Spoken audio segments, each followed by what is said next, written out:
So I'm going to share my screen so we can slowly start.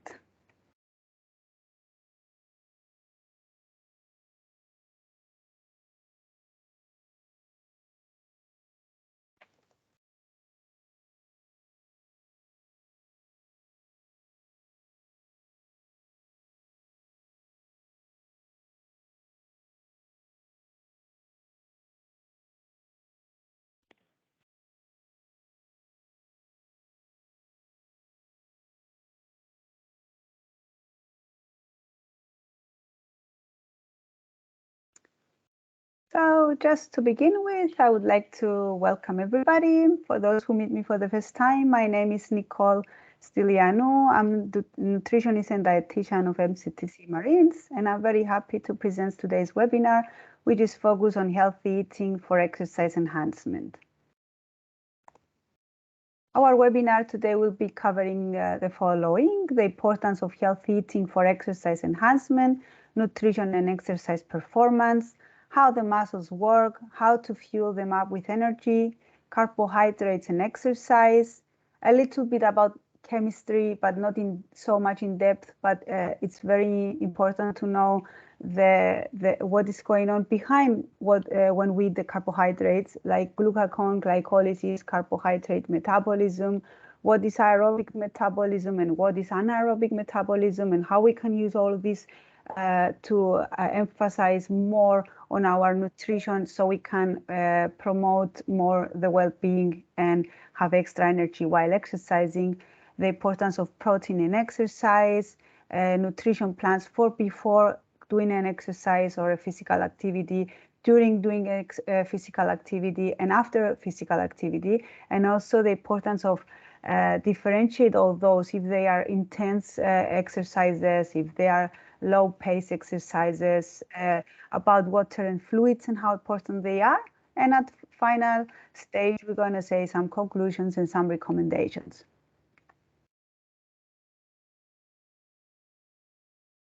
So to begin with our interesting topic, we need to emphasize that being physically active and eating a balanced diet are two of the basic characteristics of the healthy lifestyle. So having these two together, having them as a balanced diet and balanced lifestyle will ensure that we're going to have a healthier lifestyle and better results. So it includes nutritious meals with the right number of calories based on the daily recommendations. Physical activity involves any type of movement that needs energy.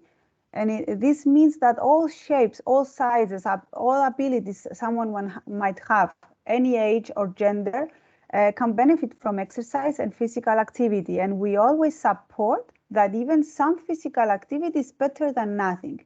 So what we mean here is that we support every type of movement and every type of activity for a person or an individual based on their own abilities, rather than saying, oh, you do not have the time or you don't have the equipment to do the exercise, then it's better not to do it. No, it is suggested to find ways to find a type of physical activity that enjoys you more, the most, and do it. On board a vessel, there are plenty of ways. Even for some people, their type of job and the needs of the day require some physical activity.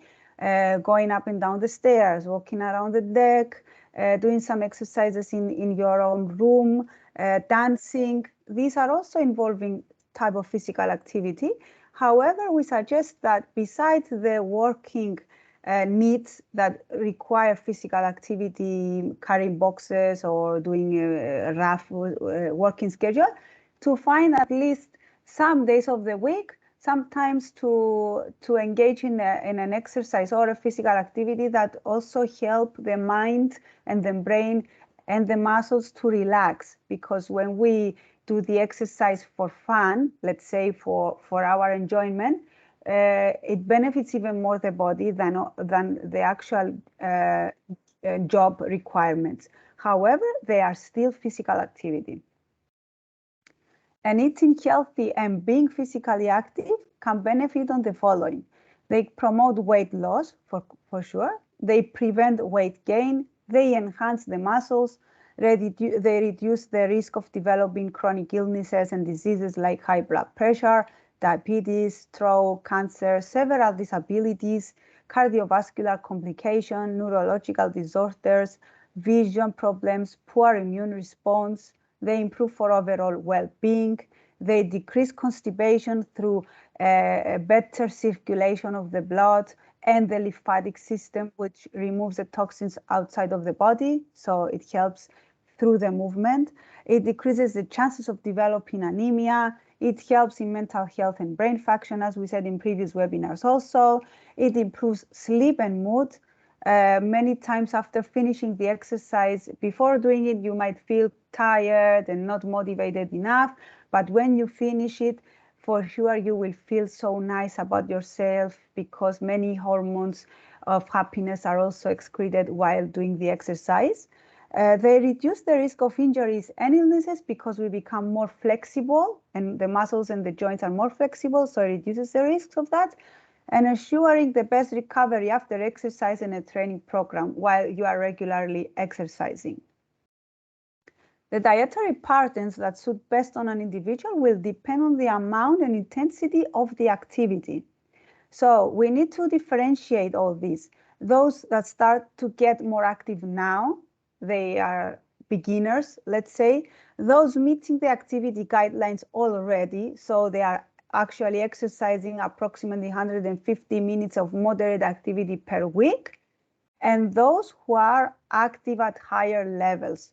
So for these ones, we mean for training for endurance, they are organized team sports, they are part of an organized team sport, they are professional athletes, and for this, it requires specialized nutritional programs. In the past, I have been working with soccer teams that they had specialized needs before, during, and after the exercise. So this is how important it is to take it into consideration, not only if you are an athlete, but if you are a simple person that wants to exercise.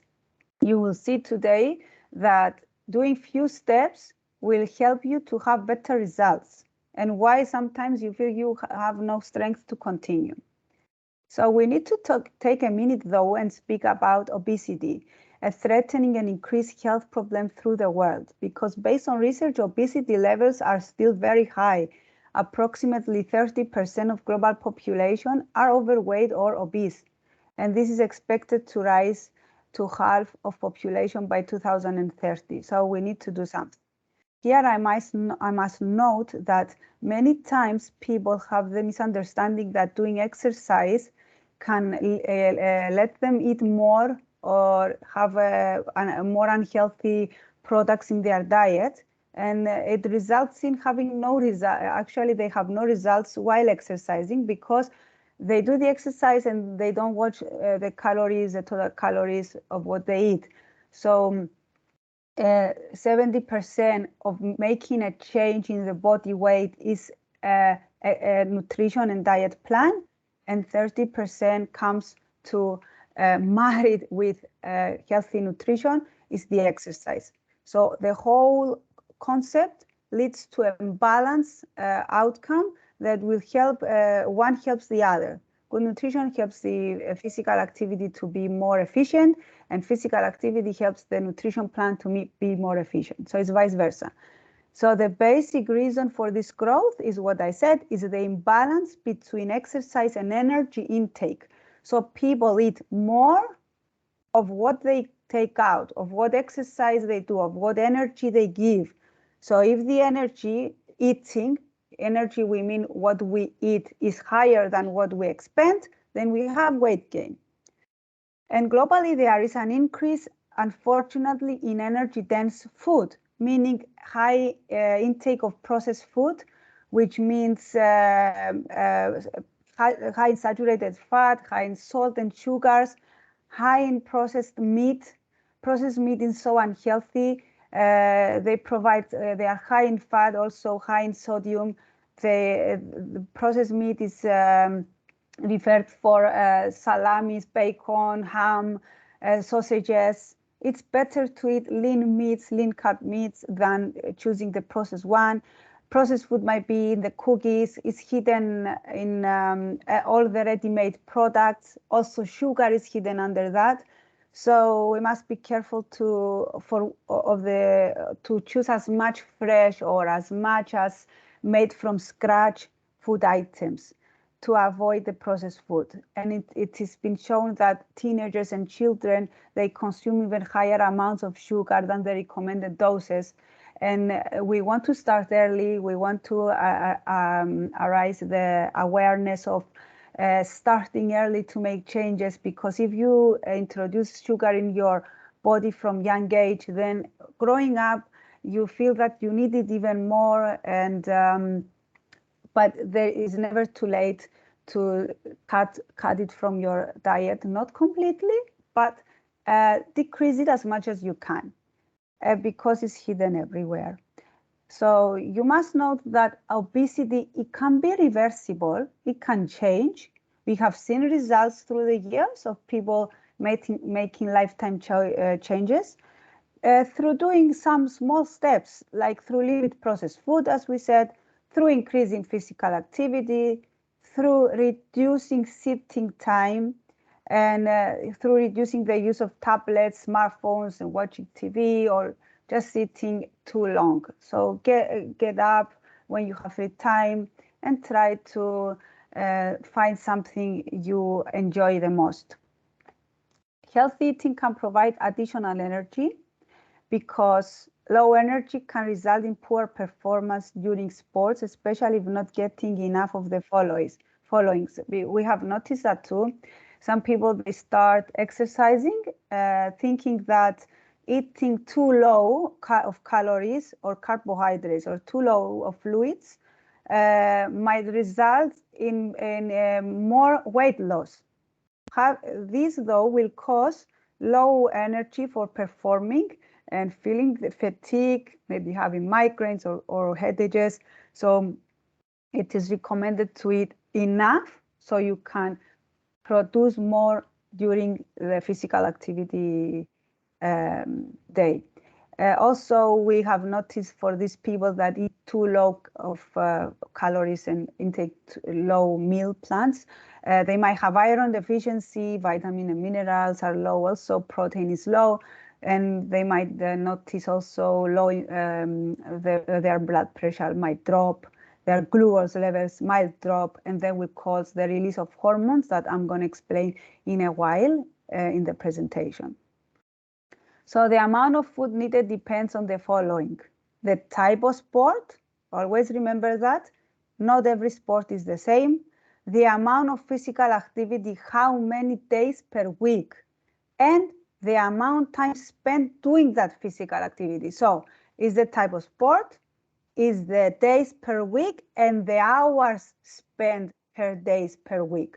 So it depends. If it's 1 hour 2 times a week, if it's 2 hours per day 3-4 times per week, then the needs change. So you might even need more energy of the ingredients and the nutrients I'm going to say in a few slides. So take into consideration that people often are confused on how many calories they can eat when they are exercising. We have noticed that we might be eating more calories than we burn out per workout.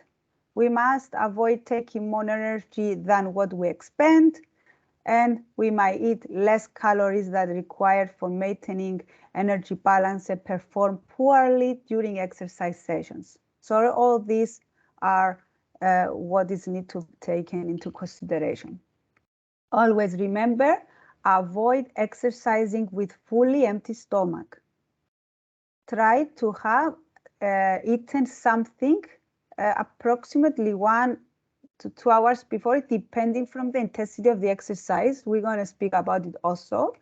So everything is going to fall into place while we show the presentation. So how long before is better to eat? How much is the right amount? We will move forward and explain how our major macronutrients work, carbohydrate and protein, for providing energy enhancement. We have to take into mind that all nutrients are important, vitamins and minerals are important for providing this additional energy and strength to have the exercise routine. So one supports the other, and having these balanced meals ensures that you take all nutrients needed and covered. We're going to be focusing, though, on carbohydrates because it's the main source of energy also for people who are exercising. So they provide energy during exercise. They are mostly stored in the muscle and liver. We have the complex carbohydrates found in whole grain products, rice, pasta, legumes, fruits, vegetables. They provide energy and fiber. We have the simple sugars that they found in soft drinks, candies, jams, sweets, and jellies also, and they are not so high in vitamins and minerals, and mostly they provide empty calories. So carbohydrates provide energy and muscular fuel from starch, sugars, and glycogen. They control cholesterol and fat from dietary fiber, digestion assistance from dietary fiber also, and they help in nutrition and water absorption from sugars. So the simple carbohydrates, I created a table here to show what are simple carbohydrates, because I like for you to know what is this macronutrient carbohydrates. We all know where we find it, but what is behind that? So it's classified in simple and complex. The simple ones, we have the monosaccharides, which are single molecules of carbohydrates, where is glucose, fructose, and galactose. We have the disaccharides, which means two molecules of carbohydrates, where is sucrose, lactose, and maltose. And some sugars or simple carbohydrates may cause fast rise in blood sugar. So you must remember that they might stimulate excess insulin production, which causes a fast drop to fast drop the blood sugar. So when we have a fast rise, then we have more insulin secreted to lower it. We're going to show a table also for that too.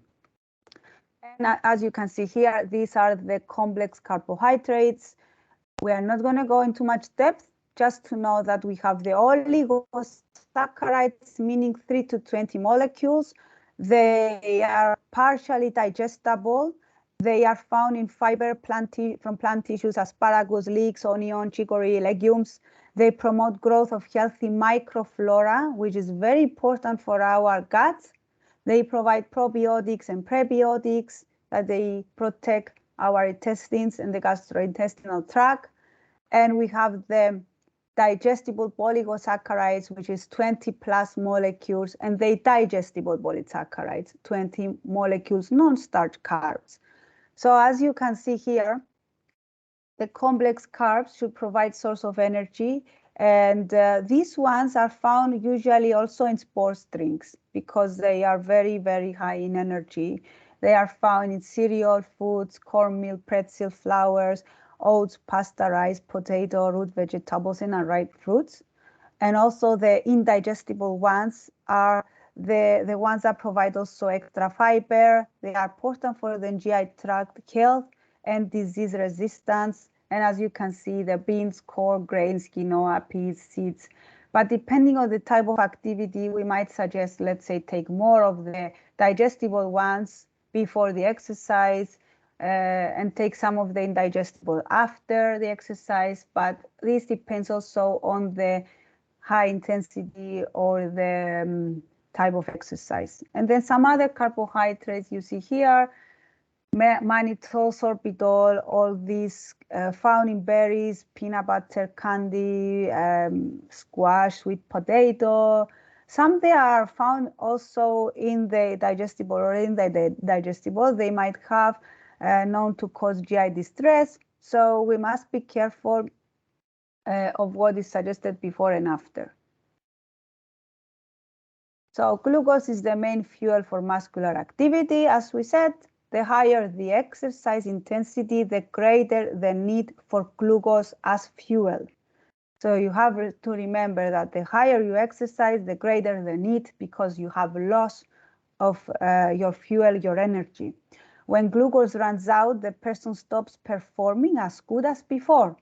So we see here in exercises that are lasting more than 1 hour, you might need to refuel with carbohydrates, like team sports that they have mid-time breaks. They might take something of carbohydrate to provide extra energy back. They might have sports drink depending. For us, that we suggest a type of physical activity and a normal regular exercise. You might need to eat before that and during the exercise to have some fluids to avoid dehydration. We are also going to speak about it in depth. So the major focus should be on how to keep enough glucose in the body. And unlike protein and fat, body has limited storage of carbohydrates when especially if we are exercising. But if we are eating carbohydrates and not exercising, then it will be stored slowly. It might lead to gain weight. So now we speak about a person who is exercising. Research behind some of the theories we're saying is that confirmed that the importance of keeping adequate amount of carbohydrates in the body and sustaining muscular endurance and mental function, because our brain also needs the carbohydrates to make you stay more focused. However, many people focus on protein intake, believing that this will achieve them athletic success or a nicer figure if they are intaking more protein, if they are exercising. Note that all are important. However, delivering the correct amounts of carbohydrates at the right time ensures the adequate amount of carbohydrates enter the brain and improve endurance performance. Many times we need the motivation, so the brain is the one sending it. So if we don't eat enough carbohydrates, we're thinking that we're losing weight this way, then we lack of motivation. So human body stores approximately 350 grams of muscle glycogen, additionally 90 grams in the liver. Small amounts of circulating glucose in the blood are less than 5 grams. The larger the muscle mass, the greater the potential glycogen store, also the greater the need. Excess production of insulin results in hypoglycemia, meaning too low glucose levels. They fall below normal, resulting in excess fat. Inadequate production of insulin results in hyperglycemia, so we have rise in blood levels and might result in diabetes.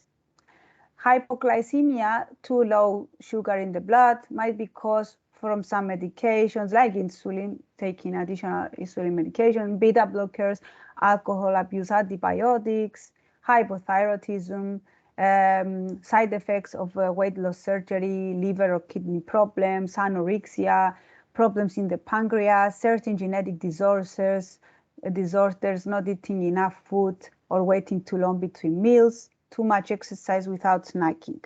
So basically, having the balance, as we said, will ensure you will not have too many gaps between meals, and exercising without snacking also will be avoided. Glucagon and insulin are introduced in this slide, are hormones that pancreas makes to regulate blood glucose levels. As we were saying before, we need to have normal blood glucose levels in the body so we can perform better or actually for our overall health. So insulin is secreted by the beta cells in the from the pancreas, and glucagon from the alpha cells from the pancreas. We have constant secretion of small amounts of insulin by the pancreas, causing steady flow of glucose for the cells and the brain actually and the muscles to work properly. So you see here in this chart that we have too low blood sugar, pancreas releases alpha cells. Through alpha cells is released glucagon to slowly have normal blood glucose levels achieved again. If we're having too much high in blood sugar levels, then pancreas through beta cells releases insulin, and then again we have normal blood glucose achieved. So each one is secreted for their own reasons. The alpha cells and the beta cells are endocrine cell types that are essential in maintaining blood glucose homeostasis, meaning having normal glucose, normal sugar in the blood, and the beta cells release the insulin, which is the only glucose lowering hormone in the body when it's too elevated. The possible pathways taken by blood glucose, so they go for muscle storage, for later use as glycogen, energy for muscles and other tissues, storage as fat, triglycerides, in case we don't exercise and we take too much of it. If we don't exercise, it will be stored and we have weight gain, so we don't want that. Possible excretion in urine with high blood, energy for central nervous system, our brain, liver storage for later use also, as glycogen also. So glycolysis is the process when we produce energy. So if you hear this term, it means as high volume of energy, ATP's energy, can be produced through breakdown of glycogen to glucose. So glucose produces the energy. And this can occur with aerobic glycolysis and anaerobic. Aerobic means with the presence of oxygen, and anaerobic without or limited presence of oxygen. So you see here, you see that aerobic is producing the energy from glycolysis. It requires oxygen for fuel. Aerobic exercise is slower pace exercise like jogging, cycling, walking, dancing, doing a fitness club, but without lifting some weight. So the anaerobic one is with limited amount of oxygen, as I said. It's effective means of energy production during short and intense exercise. It's short duration because it's very intense and our body cannot handle too much of it. So we do a little of anaerobic exercise and then we go back to aerobic, and this is how it goes. So it's weightlifting, sprinting, jumping or jumping ropes, high intensity interval trainings, biking. These ones are anaerobic. So when oxygen is low, there is lactic acid release and drop in pH. Therefore, there is acidic environment in the muscle cells, causing that feeling of burn. That's why sometimes when you have you have a very intense exercise program, you feel you cannot do more, your muscles are burning. It's because of the lactic acid release, and this continues until oxygen intake increases enough to meet the needs for your muscles.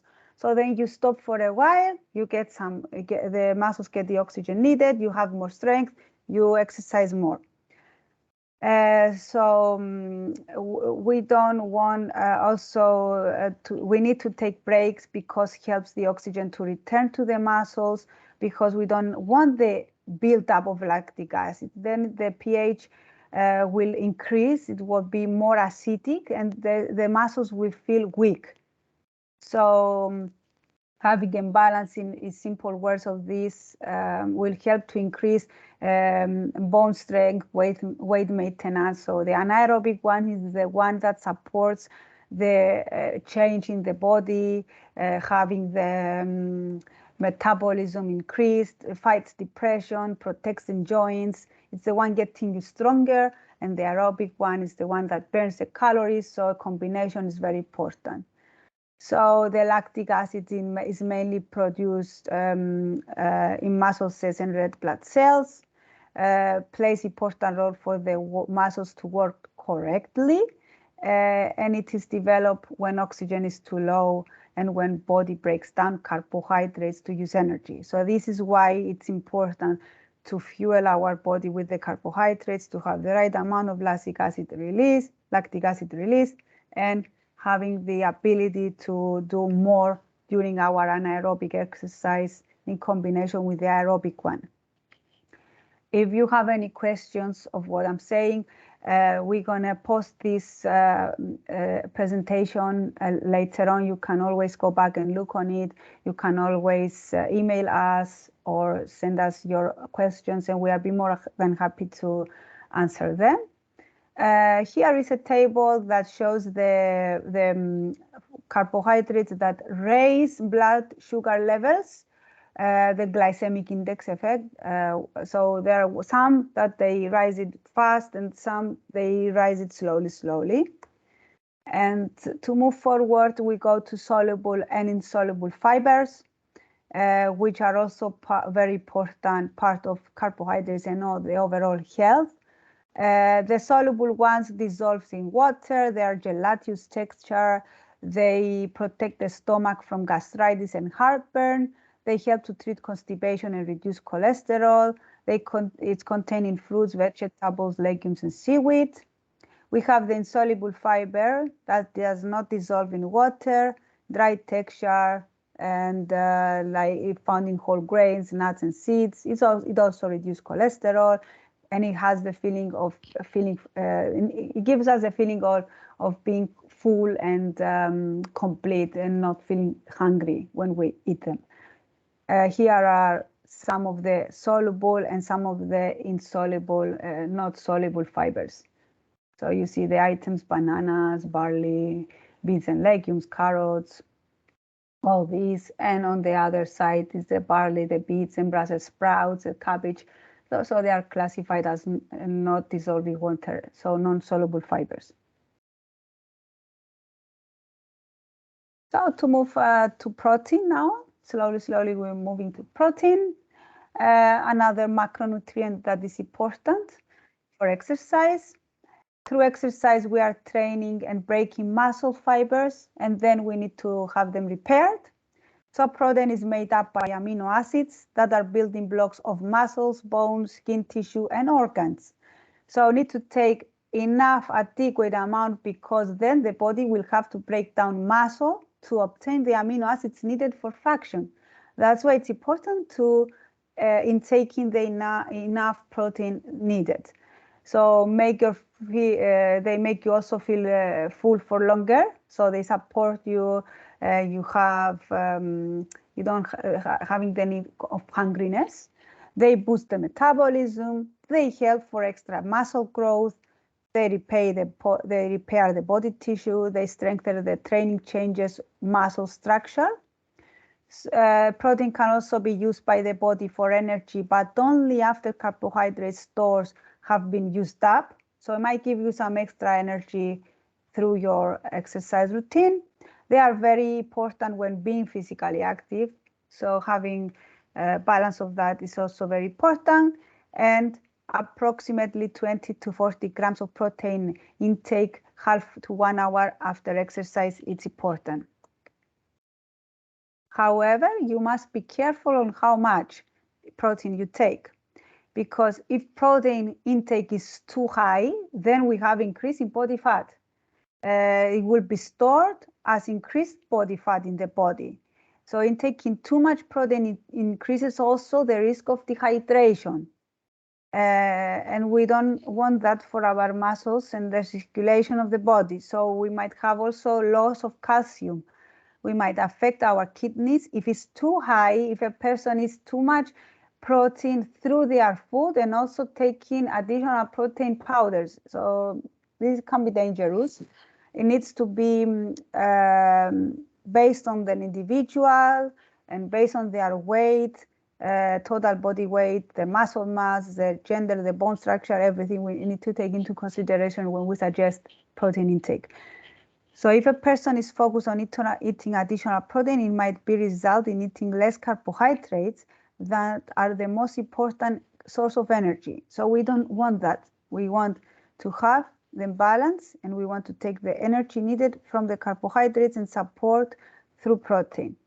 And it is not recommended to take additional amino acid supplements if you're having a balanced diet and eating enough protein.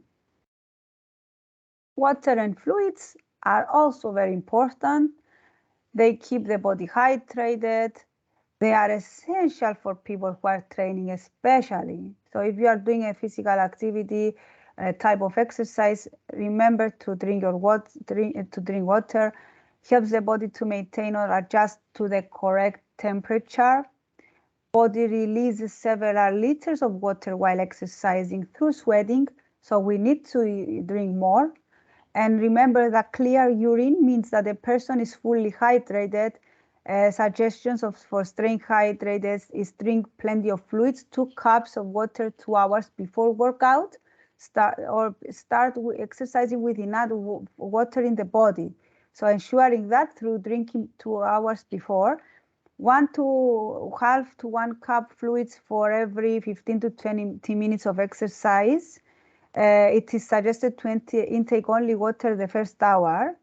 If one prefers, can switch to energy drink, but here it's only for people who are intensively exercising after 1 hour, which for us now we are talking about an exercise program that will last the most 1 hour. So remember, always remember, if you don't feel thirsty, still drink water. Because when you feel thirsty, you are already dehydrated or getting dehydrated. Always remember that when you feel thirsty, you are already reaching dehydration. So drink water before feeling thirsty. Before exercise, the most important timing, remember that, is not to eat what you eat right before exercise, like 5 minutes, 10 minutes before. It's not that is important. The important timing is the period before exercising, so through the day, but it depends. If the exercise is early in the morning, you don't have too much time to eat before exercising, so you might have something light and then you eat after. And also depending on the intensity, as we said, focus on starchy, low fiber carbohydrates and fluid for the last meal before exercise. Be careful not to eat too long before exercise because blood glucose levels will be too low, and not too soon before exercise because it will leave you food in the stomach and you feel bloated and not have the energy again. So 1 to 2 hours before exercise. For a meal, 2 hours is better. For a light meal or a snack, 1 hour before. Suggested meals before exercise, depending here, as snacks might be a fruit juice. Be careful of what fruits you choose, especially if you have stomach problems. The banana is the best because it provides it's so high in energy, so it is suggested. Yogurt can be a choice. Smoothie with added banana, might be with whole grain cereals and some milk. Sandwich with boiled eggs, tahini or curd or yogurt, maybe on bread. Low-fat milk with some oatmeal or some rice pudding. And if it's a meal, can be a sandwich with whole bread and turkey. Some pasta might give you this extra energy needed. Chicken, rice, or potato. During exercise, it is more common to delay drinking fluids, as we said, the most common error. So remember to not allow thirst to occur. Stay hydrated. Choose beverages with carbohydrates if you exercise more than 1 hour, as we said. Drink 1 cup of water approximately 20 to 30 minutes before also, and 10 to 20 minutes during exercise. Take another 1.5 cups of water.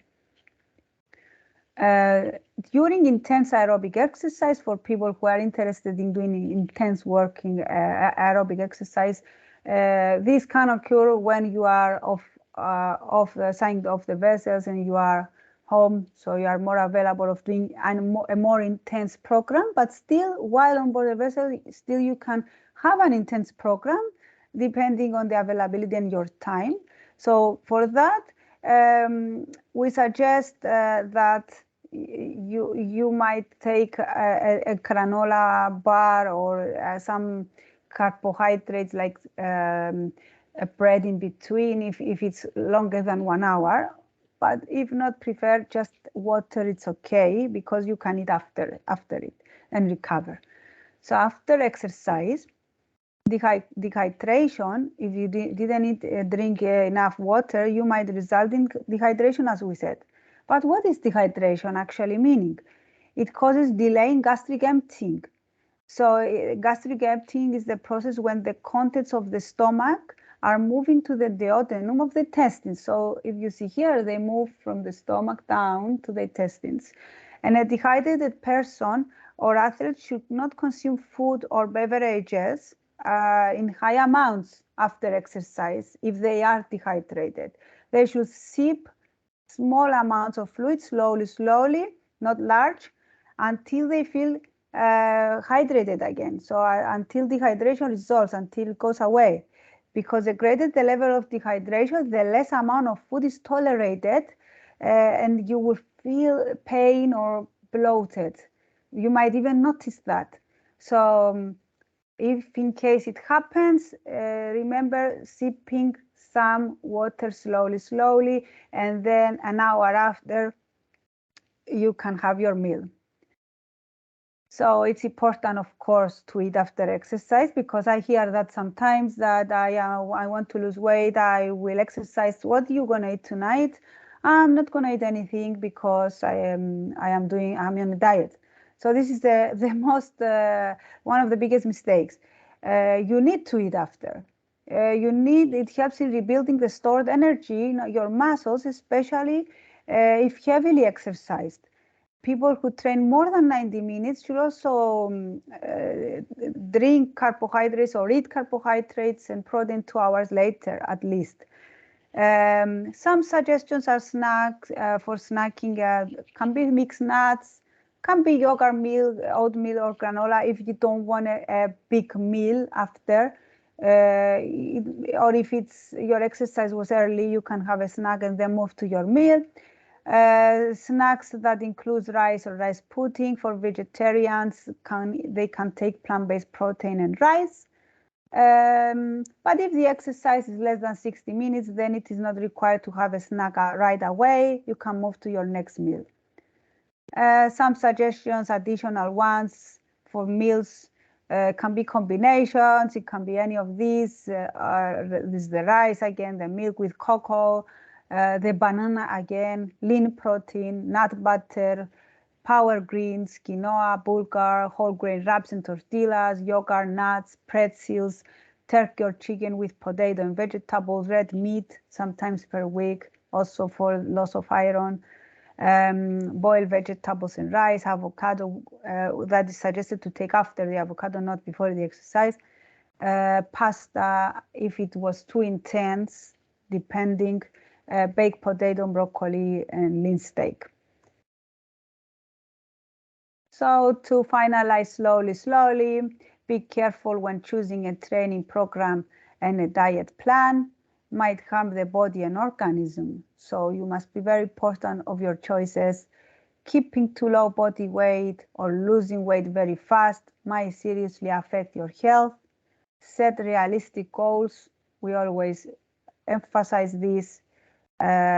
See your own figure, what your potentials are, and try to be between those ones, your body structure and what you can achieve.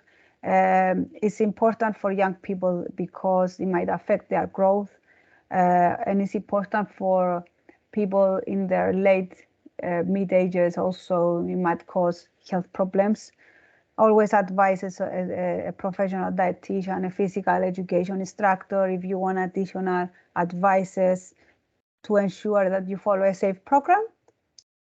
Remember that there are some factors affecting the nutritional needs also, like traveling, where in the world you are, the temperature, the climate you are.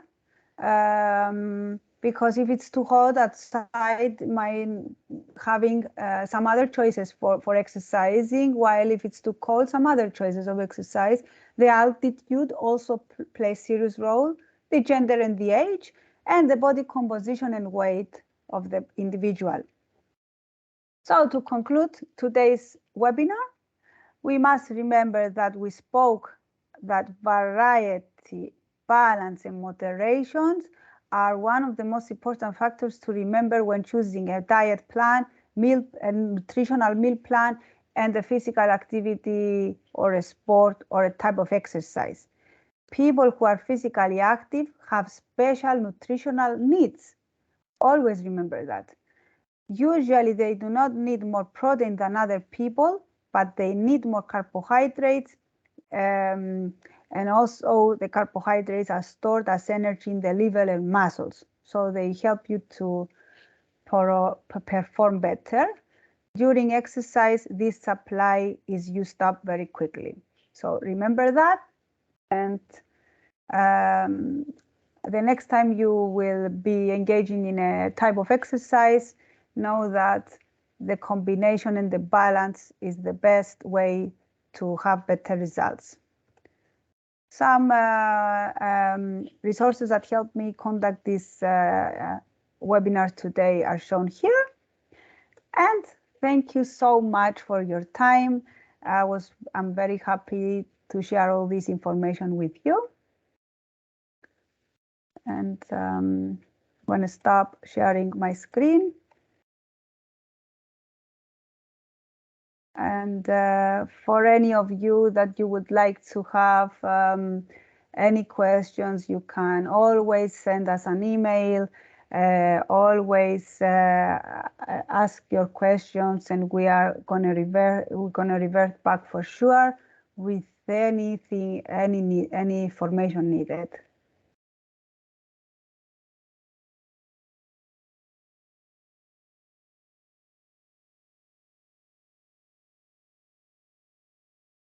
So if you want to ask a question, let me know. Otherwise, I'm going to close this webinar for today and wish you a happy day and a healthy lifestyle changes and exercise routine as we spoke.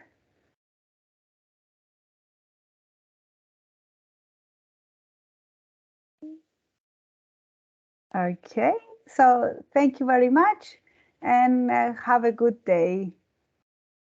Bye.